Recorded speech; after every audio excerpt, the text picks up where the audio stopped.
So yun nga po mga kapamilya, no, welcome back sa aking official Facebook page, ang Nolask TV. So yun nga po kapamilya, no, grabe nga po, no, lumilevel up na nga po ang mga fake news na kumakalat at kung ano-ano na nga po ang mga nababasa, napapanood natin sa mga social media.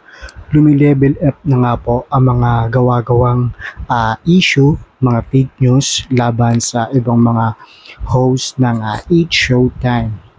Nababalita natin na kailan lang na si Ann Curtis daw at si Erwan ay magkahiwalay na. Pero hindi naman po totoo yun. Fake news din po yun.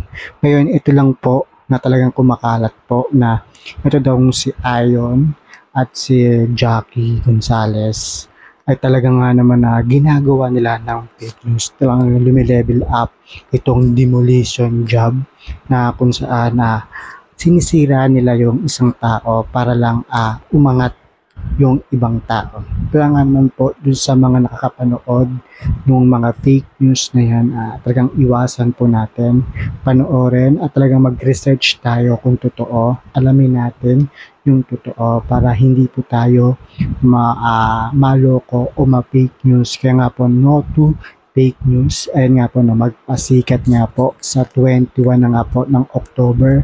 Abangan po natin ang mga bawat performance ng mga TV hosts.